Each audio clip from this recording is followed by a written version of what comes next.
बंदा कहाँ लेके चले गया भाई, लेके तो नहीं भाग गया।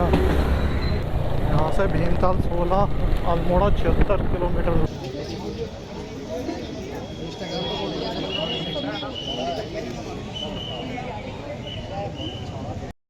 यहाँ नैनीताल भीमताल ये 7 सिस्टर है, लचुका ताल। तो जय हो गोलजू देवता भगवान की जय। तो ये गोलजू देवता भगवान जी के मंदिर है। नमस्कार दोस्तों, कैसे हैं आप सभी लोग। तो हम हल्द्वानी से अपना आज का ब्लॉग स्टार्ट कर रहे हैं। हल्द्वानी मार्केट में आ चुके हैं। यहाँ बस स्टैंड है सामने और यहाँ बाइक की दुकान है। तो फिलहाल हम अपनी बाइक चेक करवा रहे हैं। बंदा कहाँ लेके चले गया भाई, लेके तो नहीं भाग गया।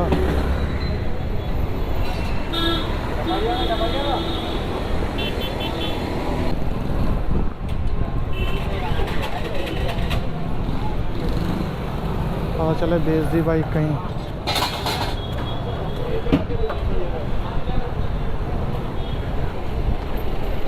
आ गया भाई, आ गया।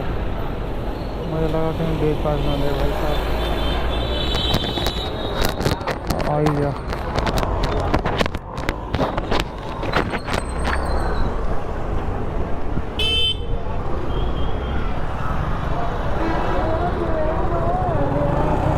कुछ इशू आ रहा है इसमें? और बेरिंग अभी तुम्हारा खराब हो गया है। क्या खराब हो गया इसमें?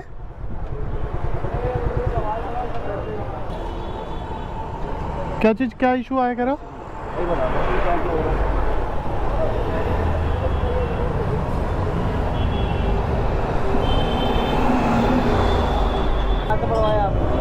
रामपुर में लोकल डाल दिया हमने बेरिंग तुम्हारा।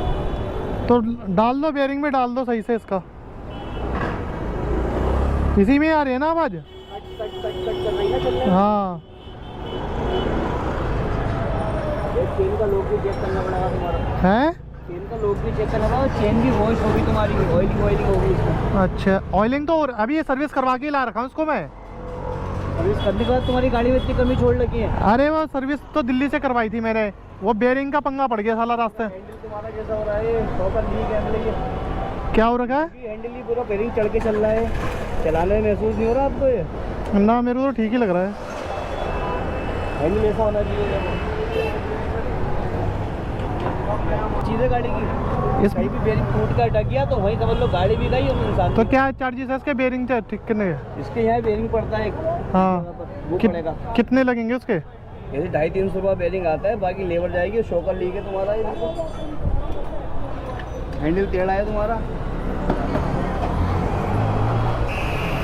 यार शॉकर तो अभी तो नहीं करवा सकता, अभी इतना टाइम नहीं है मेरे पास। ये खुलेगा तब तक शॉकर हो जाएगा, तब ये ठुकेगा, ठुकता है। तो भाई बहुत सारे इशू थे, अभी रिजॉल्व हुए हैं। अभी देखते हैं चला के बाकी क्या है रिज़ल्ट। आगे जब फिर से बेरिंग चेंज कर दिया उन्होंने, पुराना लगा दिया था। अभी नया बेरिंग लगवाया और आगे के डिस्पैट लगाए हैं। तो देखते हैं अभी चला के।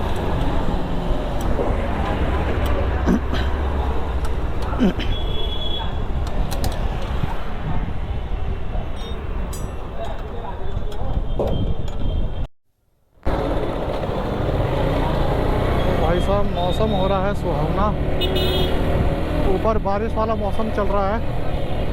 देखो आगे बारिश ना हो जाए कहीं। यार पेट्रोल याद दिलाना, पेट्रोल लेना है।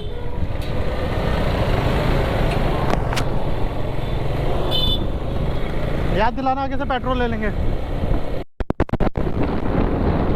सामने आप देखोगे पहाड़ों का व्यू, धुंध लगी पड़ी है। बारिश का मौसम है, बारिश हो रही है। तो ये तो देखो अभी भाई चलते हैं, अल्मोड़ा पहुंचने की कोशिश करेंगे। भीग ना जाए बस, अगर बारिश हो रही है तो। देखो यार पता चलेगा। हल्द्वानी पता नहीं कब चेंज कर दिया था ना, ये सब पता नहीं कब बना दिया, डेवलप हो चुका है ये सारा एरिया। पहले तो नहीं था ये है। अरे यार हवा भरने वाले पीछे थे ये सारे। तो यहाँ यहाँ से नैनीताल 35-36 किलोमीटर के करीबन है। और अब हम नैनीताल वाले रास्ते से होते हुए तो नहीं जा रहे हैं, फिलहाल भवाली से होते हुए जाएंगे हम, भीमताल होते हुए अल्मोड़ा गर्म पानी की साइड को। वैसे दोनों रास्ते जाते हैं जाने को, देखते हैं कौन सा ज़्यादा बेटर पड़ेगा, वही से चलेंगे।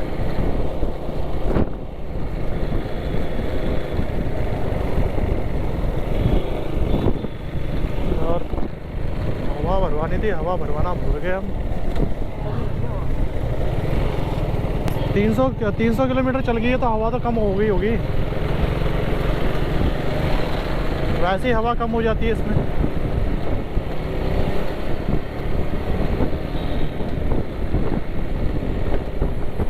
भाई यहाँ तो ट्रैफिक बहुत ज़्यादा है यार, हल्द्वानी वाले इस रूट पर बहुत ट्रैफिक है।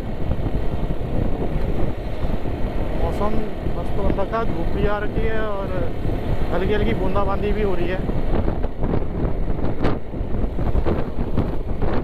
मोबाइल पे तो नहीं पड़ा पर मेरे फेस पे आ चुके हैं 2-4 सीटें।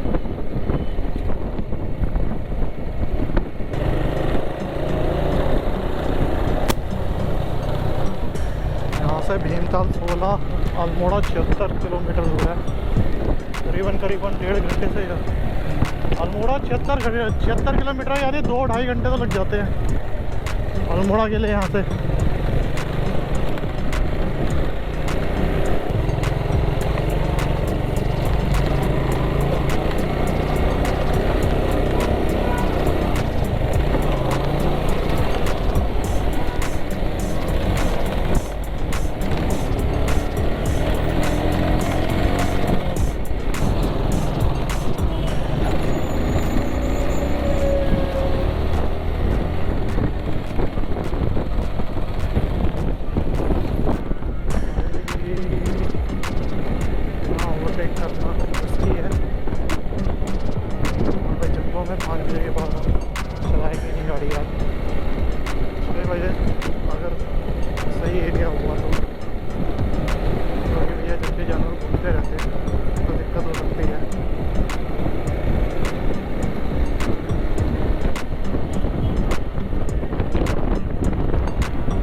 हल्द्वानी का गोला पार है ना,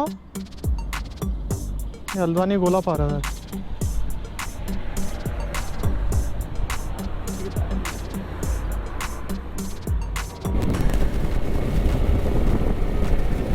अभी हम कैची धाम से पहले भीमताल पहुंचेंगे और भीमताल के बाद भवाली है, भवाली के बाद कैची धाम है। तो 7 ताल भी हो चुका ताल और भीमताल यहीं पर ही है। भीमताल पता नहीं 5 किलोमीटर दिखा रहा है क्या, भीमताल 5 किलोमीटर दिखा रहा है क्या, तो यानी भीमताल आने वाला है, ज़्यादा दूर नहीं है। और उसके बाद नौचुका ताल और ये सब ऐसा है। तो भीमताल से होते हुए भवाली को निकलेंगे, फिर भवाली से नैनीताल को भी जाता है रास्ता एक, और फिर एक कैची धाम अल्मोड़ा की तरफ को जाता है। तो हम नैनीताल ना जाके कैची धाम अल्मोड़ा जाने वाले हैं।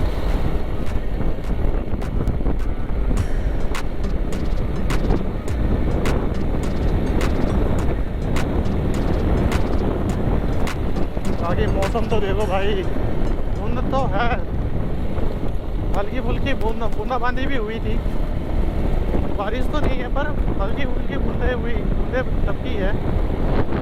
और भाई ये पूरा क्यों जाम दिखा रहा है, रेड दिखा रहा है इसमें, तो ऐसा लग रहा पूरा जाम है जैसे आगे, या तो ये गलत दिखा रहा है और मेरा मैप को भी पता नहीं क्या हो चुका है, ज़्यादा सही से दिखाई नहीं रहा, ये पता नहीं क्या गड़बड़ आ गई है इसमें, इस तरीके से क्यों बिहेव कर रहा है ये।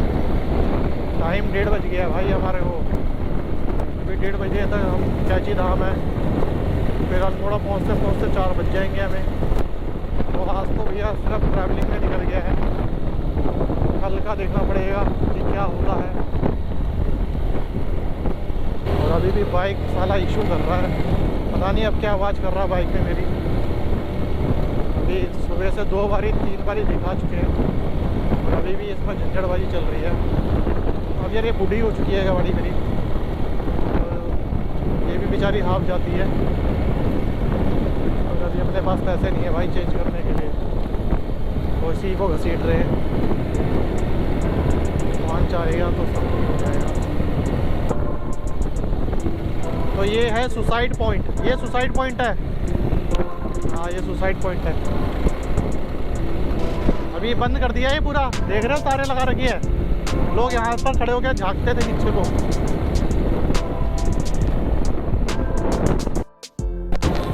तो भैया हम लोग पहुँच गए हैं भीमताल और आपको ताल दिखाते हैं यहाँ पे। अब ये ताल है स्टार्टिंग पॉइंट, यहाँ से चालू हो रहा है देखिए। तो ये है पूरा भीमताल।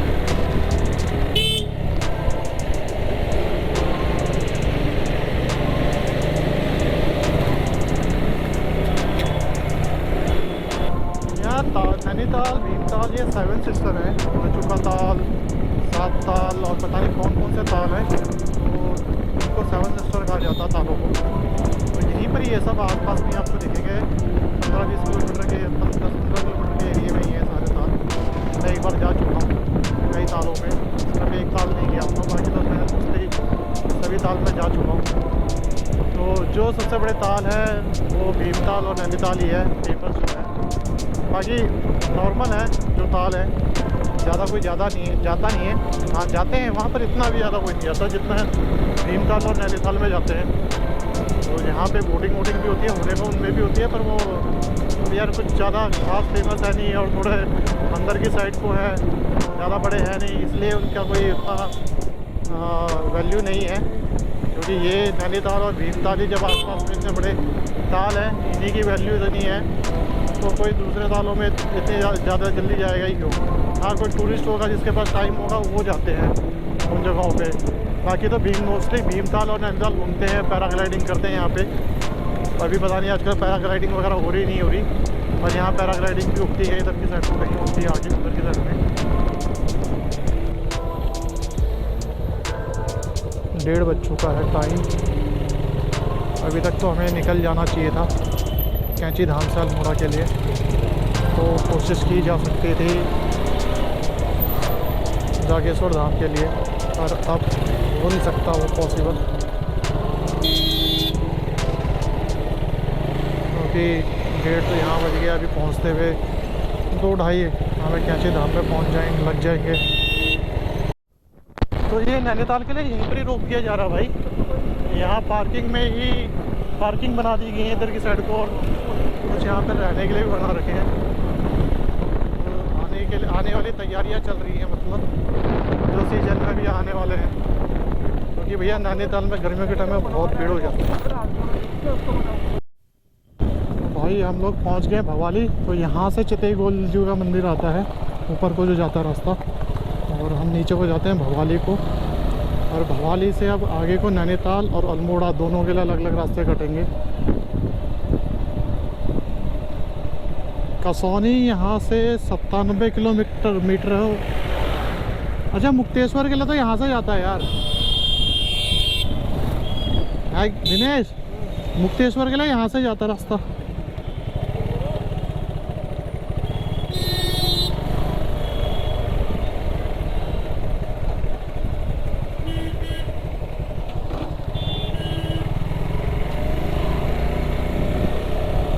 फ़ोन करो फ़ोन, ये ऊपर को नैनीताल का, ऊपर को नैनीताल जा रहा रास्ता, और हम नीचे को कैंची धाम पे जा रहे हैं। धीरू को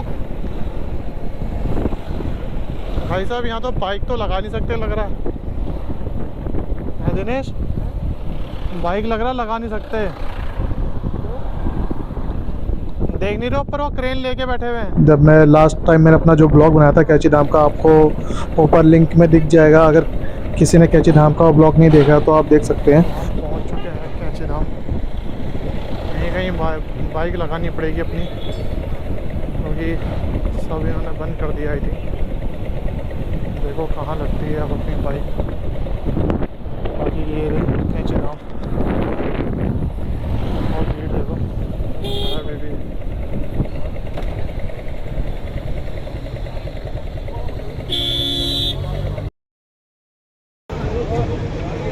इधर से ही है यार, इधर से जाना होगा। चलो यहीं से घुस जाओ ना, यहीं से घुसो फिर है यहाँ से जगह। तो भैया हमने प्रसाद तो ले लिया है और अब हम चल रहे हैं मंदिर के अंदर।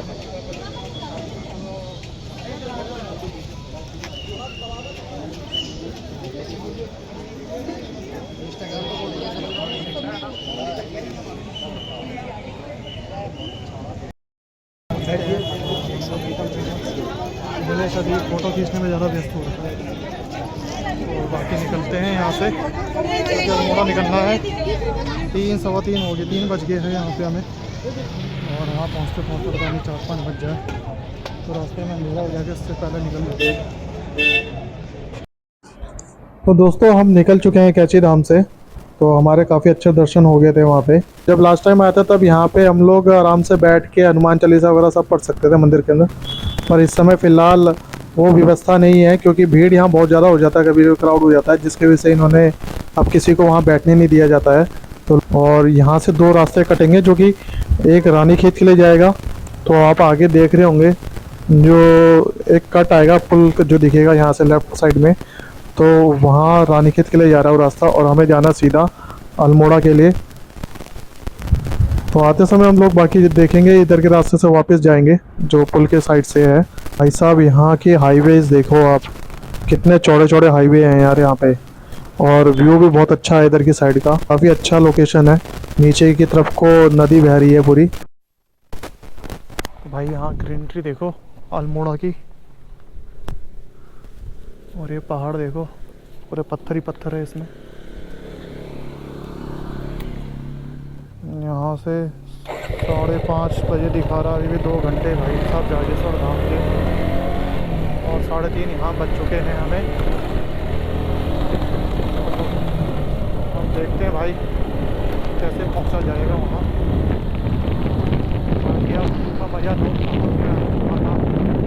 अल्मोड़ा के रास्ते में, रोडों का मज़ा लो, तो सही चौड़ी सड़कें बना दी हैं।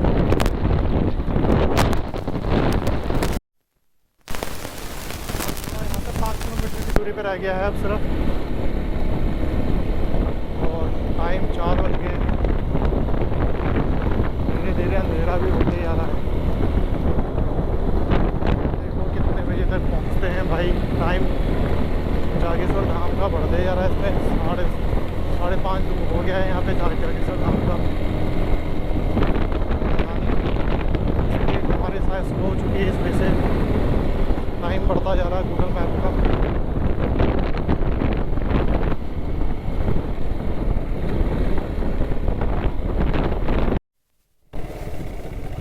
जागेश्वर इधर है, जागेश्वर।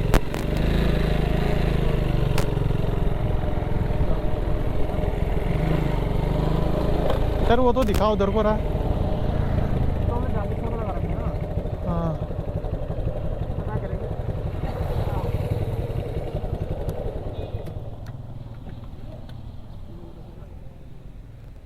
कन्फ्यूजन हो रही है, ऐसा लास्ट टाइम हम गए तो इसी रूट से थे, पर गूगल मैप उधर वाला रूट दिखा रहा है। तो देखते हैं भाई, इधर का 1 किलोमीटर एक्स्ट्रा दिखा दिया, वो आउटर था तो वहाँ से जाना चाहिए था, इधर से तो फिर चलना पड़ेगा। दोबारा आएंगे अल्मोड़ा में, यहाँ घूमेंगे, बाजार देखेंगे थोड़ा, और 1-2 मंदिर और दिखाऊंगा आपको यहाँ पे। लास्ट टाइम हम इधर ही कहीं रुके थे होटल, पता नहीं वो होटल कहाँ है, कहीं याद ही नहीं आ रहा मेरे को। और रात को हम यहीं रुके थे, और अगले दिन हम गए थे अल्मोड़ा घूमते हुए जागेश्वर धाम को, और उसके अगले दिन हम अकाल भुवनेश्वर गए थे। और फिलहाल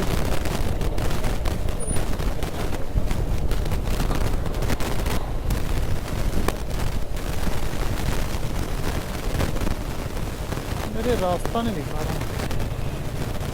ये जागेश्वर धाम के लिए कैसे जाएंगे?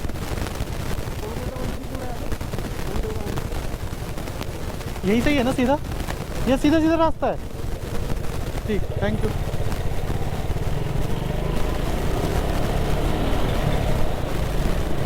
तो ये पूरा बाज़ार है, और अल्मोड़ा की बाल मिठाई बड़ी फेमस है, देखो यहीं कहीं पर आगे कहीं दुकान है। भैया क्या कर रहे हो भैया? दवा ही डाला था भाई साहब ने हमें, बच गए। तो फिलहाल अल्मोड़ा का बाजार स्टार्ट हुआ ही है भाई। अल्मोड़ा में यहाँ पे सबसे ज़्यादा जो रहते हैं अंग्रेज़ बहुत रहते हैं, मैंने सुना है। अब पता नहीं साले कहाँ रहते हैं, किस जगह रहते हैं, पर बहुत अंग्रेज़ रहते हैं यार इधर। फॉरनर बहुत आते हैं अल्मोड़ा में और यहाँ पे बसते भी हैं वो लोग। ऐसा नहीं है कि एक आध दिन के लिए आते हैं, 7-7 8-8 महीने के लिए भी रहने के लिए आते हैं। और कई तो यहीं बसे भी हुए हैं, अलग से पता नहीं उनका सुना है मैंने, कहीं तो बसे भी हुए हैं। बाकी यार ठीक है, अल्मोड़ा का बाज़ार भी अच्छा है, काफ़ी बड़ा बाज़ार है ये, बहुत बड़ा है। रानीखेत वगैरह इन सबसे मेरे ख्याल से बड़ा ही है अल्मोड़ा। तो भाई यार यहाँ पे थोड़ा सा बस बाज़ार में सड़कों का जो है काम धाम। ये देखा भाई साहब हमारे कहाँ से आ रहे हैं, बीच में चितई गोलजू का मंदिर आएगा, 6-7 किलोमीटर की दूरी पे पहुँच रहे हैं।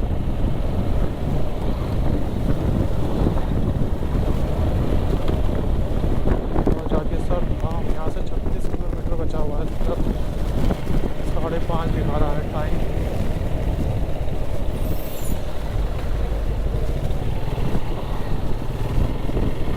बीच में गाय माता है सारी।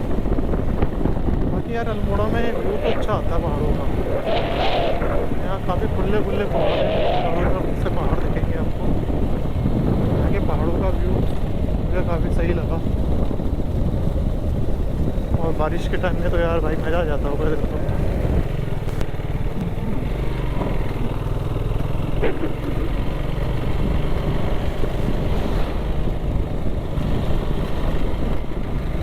और ये पहाड़ों का व्यू,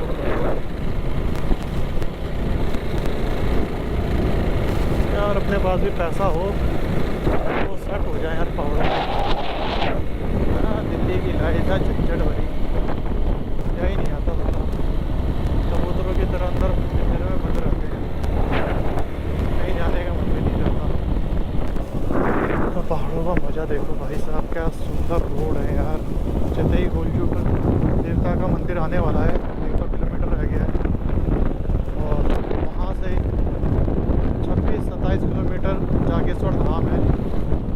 तो ये चितई गोलजी का मंदिर आ ही गया है, बस यहीं पर ही है। तो पंडित लोग देख ही रहे हो। तो ये माना हुआ मंदिर है यहाँ पे, काफ़ी प्रसिद्ध मंदिर है हमारे उत्तराखंड के। ये सामने मंदिर है चितई गोलजू देवता का।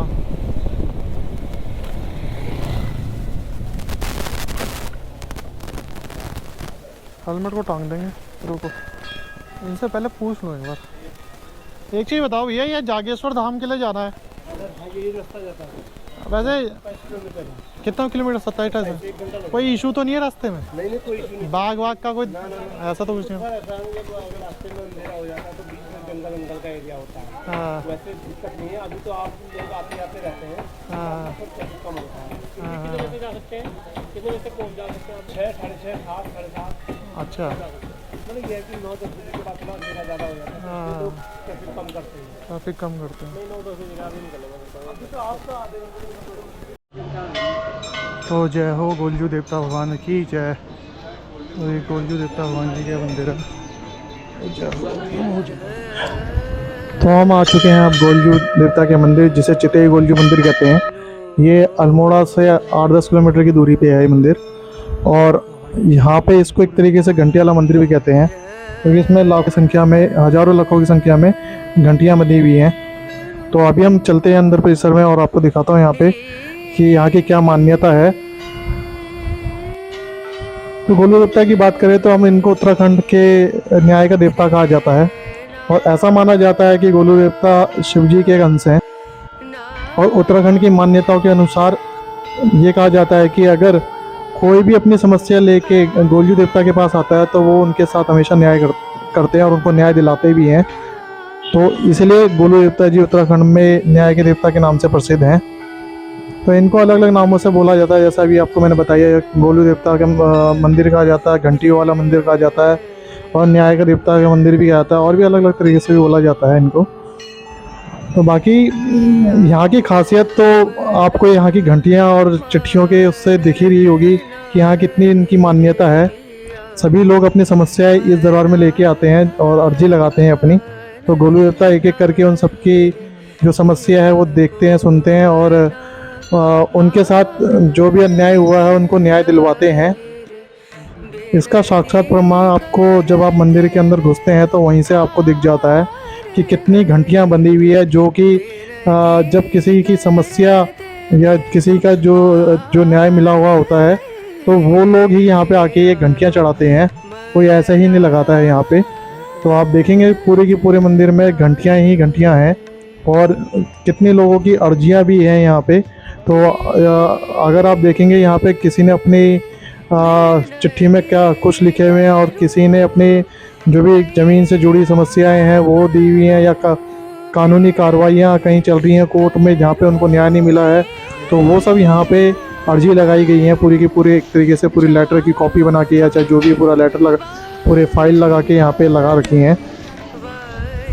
इस मंदिर में गोलू देवता को गौर भैरव देवता के उससे पूजा जाता है। तो ये है गोलू देवता का गर्भगृह, और आप सभी भी गोलू देवता जी के दर्शन कर सकते हैं यहाँ पे, और घर बैठे बैठे अपनी इच्छाएं जो भी हैं, मन्नतें हैं, जो आप गोलू देवता से बोल सकते हैं।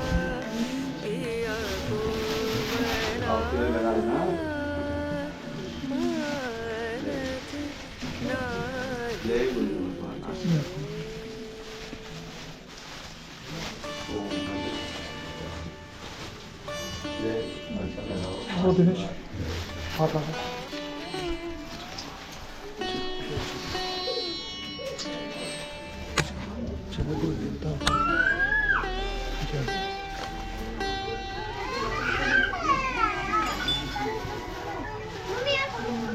पकड़ना, चुन्नी में तो देना। इस मंदिर में गोलू देवता मंदिर के साथ साथ माता भगवती जी का भी मंदिर है, और गोलू देवता जी की धुनी है, और साथ में एक छोटा सा प्रांगण है। तो यहाँ पे जहाँ पे जब भी लोग आते हैं तो यहाँ पे बैठ के अपनी समस्याएं जो भी हैं चिट्ठी में लिखते हैं प्रांगण में बैठकर, और यहाँ पे पंडित जी के द्वारा उसको विमंत्रित करवा के फिर उसको यहाँ मंदिर में लगाया जाता है, घंटियों में बांधा जाता है। तो आपको दिखा ही रहा हूँ कि कितनी सारी यहाँ पे घंटियों में बंधे पड़े हैं लोगों की समस्याएं, और इतनी बड़ी बड़ी घंटियाँ भी यहाँ लगी पड़ी हुई हैं। फिर आपको इन घंटियों को देख के अंदाज़ा ही आ रहा होगा कि आखिर कितने लोग यहाँ पे अपनी समस्याएं जिन्होंने लिखी हैं तो उनकी कितनी समस्याएं पूरी हुई हैं। तो यहाँ आप जैसे जैसे अंदर चलते रहेंगे तो यहाँ पे घंटी और पत्थरों की संख्या भी बहुत ज़्यादा आपको दिखेंगी। कई तो आपको यहाँ पे दिखती है, कहीं पीछे की इसके पीछे की साइड को भी हैं, और वहाँ पे बड़ी बड़ी घंटियाँ भी इससे भी बड़े बड़े घंटे लगाए गए हैं वहाँ पर। तो यहाँ पे लोगों की बहुत आस्था है, जिसकी वजह से यहाँ की काफ़ी मान्यता है। यहाँ के क्या गोलू देवता के जितने भी मंदिर हैं उत्तराखंड में, वहाँ पे सभी जगह पे उनकी मान्यता है, और वहाँ पे उनके सभी मंदिरों में आपको ज़्यादातर घंटियाँ और ये जो चिट्ठियाँ हैं ये सब आपको दिखेंगी, जिन पे लोगों ने अपने ब्रेड पकौड़ा ऑर्डर किया हुआ। तुमने मेरे लिए चाय क्यों मंगाई? मैं पीता कहाँ हूँ चाय? अब तुम पी लो। ये चाय वापस हो जाएगी। ये सुबह से भूखे थे, अब जाके ब्रेड पकौड़ा खा रहे हैं। सुबह एक मन मक्खन खाया था सिर्फ, बाकी वहीं जाके खाएंगे खाना।